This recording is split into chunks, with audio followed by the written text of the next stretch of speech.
আধার card বাতিল নিয়ে আপনারা হয়তো অনেক ভিডিও দেখে নিয়েছেন। 28A ধারায় কি বলা হয়েছে যে কারণে কিন্তু আধার ডিঅ্যাক্টিভেশন হচ্ছে সেটা হয়তো আপনাদের এখনও ক্লিয়ার না। এর আগের একটা আমি ভিডিও বানিয়েছিলাম যেখানে আমিও দেখিয়েছিলাম 28 ছোট হাতের এ ধারায় কি বলা হয়েছে, সেখানে কিন্তু একটা অন্য প্রবলেম ছিল, ফটো অন ফটো। আর আজকে যেটা আমি আপনাদের দেখাবো সেটা হচ্ছে 28 ক্যাপিটাল এ রয়েছে, অর্থাৎ এই যে লেটারগুলো আসছে টোটালটাই কিন্তু এই ক্যাপিটাল এতে আসছে, অর্থাৎ এনরোলমেন্ট অ্যান্ড আপডেট রেগুলেশন 2016 যে 28 এর ধারা রয়েছে সেটাতে কি বলা হয়েছে তো আমরা আপনাদের একদম বিস্তারিত জানাবো। এই ভিডিও দেখার পরে আপনাকে কিন্তু আর অন্য কোনো ভিডিও দেখতে হবে না যে 28 ধারায় কি বলা হয়েছে সেটা ক্লিয়ার করার জন্য, কারণ আমি জানি যে ধারাটা রয়েছে সেটা একটু ক্রিটিক্যাল রয়েছে, অনেকের বুঝতে প্রবলেম হচ্ছে, যার জন্য কিন্তু আমি ইজি সুন্দর ভাষায় আপনাদের জন্য তৈরি করেছি, আপনাদের আমি সেটা দেখাচ্ছি। তার আগে আমি আপনাদের দেখাতে চাইবো যে লেটারটা কিন্তু বর্তমানে সবার আসছে বা যাদের ডিঅ্যাক্টিভেট হয়েছে তাদের বাড়িতে কিন্তু বাই পোস্টের মাধ্যমে চলে আসছে। তো দেখুন এখানে দেখতে পাচ্ছেন এই লেটারটাই কিন্তু বাড়িতে বাড়িতে আসছে এবং আধার কার্ডের যে ডিঅ্যাক্টিভেট হয়েছে সেটা কিন্তু আপনারা এটা থেকে কনফার্ম হচ্ছেন। দেখুন চিঠিতে যা বলা হয়েছে, তো এখানে পরিষ্কার করে কিন্তু এই চিঠিতে একটা নিয়ম বলা হয়েছে, সেটা হয়েছে যে 2016 সালের 28A ধারায় যে নিয়মটা বলা হয়েছে সেটা কিন্তু যাদের ডিঅ্যাক্টিভেট করে দেওয়া হচ্ছে আধার কার্ড তারা ফুলফিল করছে না বলেই কিন্তু ডিঅ্যাক্টিভেট করা হচ্ছে। দেখুন এখানে বলছে requirement for your stay in India are not fulfil, অর্থাৎ আপনি যে ইন্ডিয়াতে বসবাস করছেন সেটা কিন্তু ফুলফিল হচ্ছে না, প্রযোজ্য নয় আর কি, মিলছে না। ধরুন আপনি যে থাকছেন, যে নিয়মগুলো মেনে থাকতে হবে সেই নিয়মগুলো আপনি মানতে পারছেন না, যার কারণেই কিন্তু আপনার আধার কার্ড ডিঅ্যাক্টিভেট করে দেওয়া হচ্ছে। এবার আমরা দেখব এটার যে ধারাটা রয়েছে এই আধার আপডেট অ্যান্ড রেগুলেশন 2016 সেটা কি। দেখুন আমি আপনাদের একটা পিডিএফ দেখাই যেখানে কিন্তু এই ধারাটা বলা রয়েছে, আপনারা দেখতে পাচ্ছেন আমি খুলে নিয়েছি।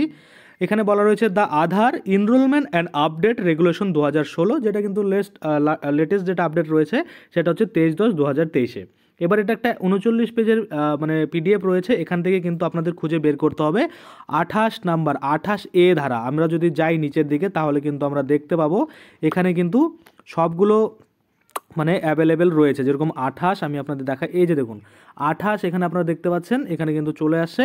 তো 28A এই ছোটো হাতের এ, এটা কিন্তু আমরা আগের দিন দেখেছিলাম যে ফটো অন ফটোতে আর কোর বায়োমেট্রিক ইনফরমেশন অ্যাভেলেবেল, যার কারণে কিন্তু আপনাদের ডিঅ্যাক্টিভেট হতে পারে। কিন্তু আজকে আমরা দেখব নিচের এ, অর্থাৎ 28 বড় হাতের যে এ রয়েছে সেটা, এই যে দেখতে পাচ্ছেন এটা আজকে আমরা দেখব কি বলা রয়েছে 28এতে ডিঅ্যাক্টিভেশনস অফ সার্টেন আধার নাম্বার, অর্থাৎ এই যে আধার নাম্বারগুলো ডিঅ্যাক্টিভেট করে দেওয়া হচ্ছে সেটার কি কারণ, মেন দুটো কারণ কিন্তু এখানে বলা হয়েছে। তো আমি আপনাদের এটা ভালো করে দেখাই একটু বেঙ্গলিতে, গুগল ট্রান্সলেটে আমি চলে যাব। গুগল ট্রান্সলেটে চলে আসলাম আর এখানে দেখুন এই যে ডিঅ্যাক্টিভেশনের জন্য যেটা আর কি বলছে নিয়মের মধ্যে, সেটা আমি এখানে পেস্ট করে দিলাম। পেস্ট করে দেওয়ার পরে আপনারা যদি বাংলাটা পড়েন তাহলে দেখবেন আপনাদের মাথার উপর দিয়ে যাবে।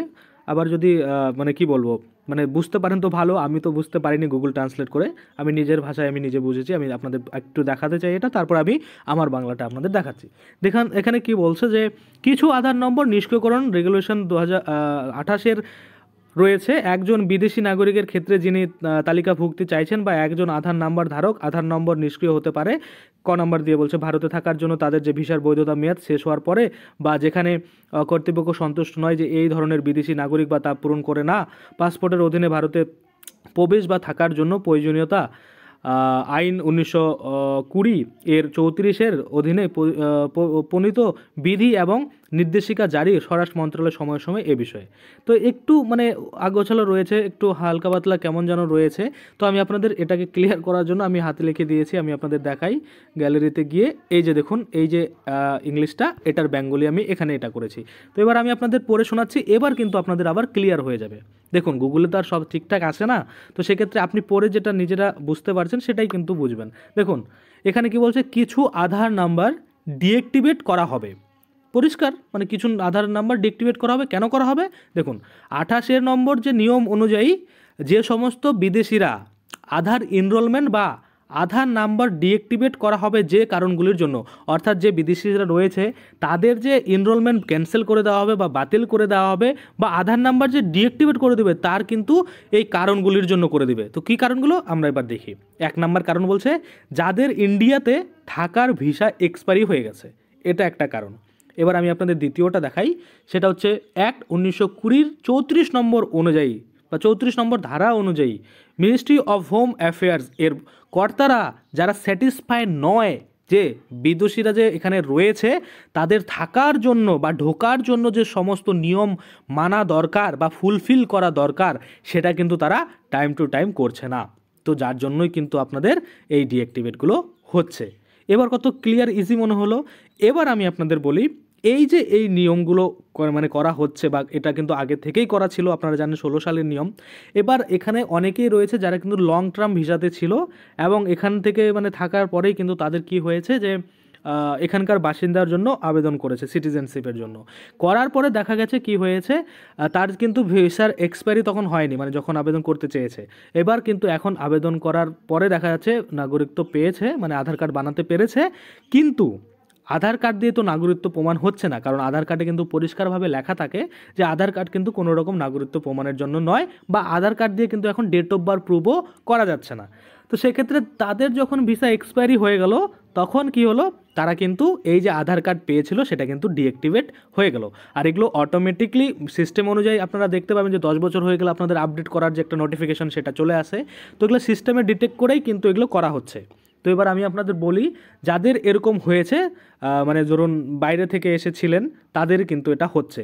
এবার আমরা যেরকম বা আমাদের পূর্বপুরুষ যারা রয়েছে বা আরও যারা বাংলাদেশ থেকে এসেছে তারাও কিন্তু এখানে এসে আধার কার্ড বানিয়েছে, কিন্তু তাদেরগুলো এক্সপায়ারি হয়নি বা তাদেরগুলো ডিঅ্যাক্টিভেশন হয়নি।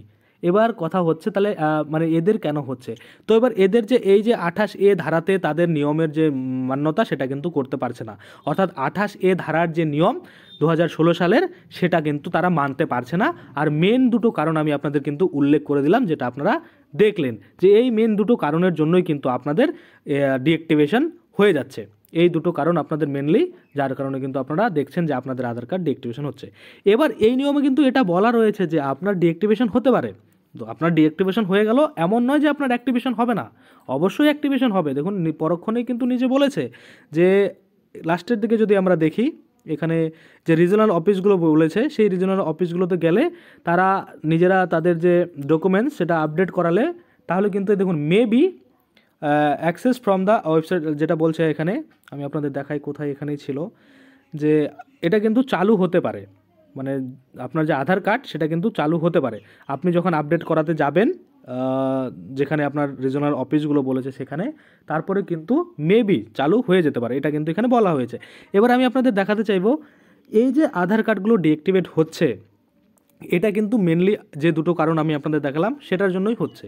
এবার অনেকে বলবেন যে দাদা আমি আপডেট করেনি সেজন্য কিন্তু ডিঅ্যাক্টিভেট হয়েছে। হ্যাঁ, আমি আগের দিনের কলে কিন্তু আপনাদের দেখিয়েছিলাম বা শুনিয়েছিলাম যে আমি কল করে কিন্তু জানতে চাই যে আমার আধার কার্ডে 10 বছর হয়ে গেছে, আমি আপডেট করাবো না, তাহলে কি আমার কোনো প্রবলেম হবে? তো সেখান থেকে কিন্তু উত্তর এটাই দেওয়া হয়েছিল, হ্যাঁ ডিঅ্যাক্টিভেশন কিন্তু হয়ে যাবে যদি 10 বছর পরে আধার কার্ডের মধ্যে আমি কোনো রকম ডকুমেন্টস আপলোড না করি। সেটা কিন্তু আপনারা দেখতে পারেন আমার যে কল রেকর্ডিং রয়েছে আধার কার্ডের সাথে কথা বলার হেল্পলাইন নাম্বারে, সেই আগের ভিডিওগুলো দেখে আপনারা কিন্তু কনফার্ম হতে পারেন। তো আপাতত আপনারা একটা জিনিস বুঝতে পারছেন যে একটা কারণ হচ্ছে যে যারা এখানে দীর্ঘদিন ধরে ছিল লং টার্ম ভিসায় তাদের ভিসা এক্সপায়ারি হয়ে গেছে, এটা একটা কারণ। আর দ্বিতীয়ত কারণ হচ্ছে যে যারা এখানে আছেন বিদেশিরা, এখানে থাকার জন্য যে নিয়ম করা হয়েছে সেই নিয়ম কিন্তু তারা ফুলফিল করতে পারছে না, যার জন্য কিন্তু তাদের আধার ডিঅ্যাক্টিভেট করে দেওয়া হয়েছে। তো আশা করি আপনারা বুঝতে পারছেন। আজকের জন্য ভিডিওটা এখানেই শেষ করব। যদি ভিডিওটা ভালো লাগে অবশ্যই একটা লাইক করে দেবেন। যদি আমার চ্যানেলে প্রথমবার ভিজিট করে থাকেন নিচে একটা রেড কালার সাবস্ক্রাইব বাটন দেখবেন, ওখানে ক্লিক করে সাবস্ক্রাইব করতে পারেন। আর সাথে যে বেল আইকনটা রয়েছে ওখানে ক্লিক করে বেল আইকনটাকে এনেবল করে দেবেন। তাতে করে কী হবে, যখনই আমি এই ধরনের কোনো ভিডিও বানাবো সেটার যে নোটিফিকেশন সেটা কিন্তু আপনার কাছে পৌঁছে যাবে। ধন্যবাদ।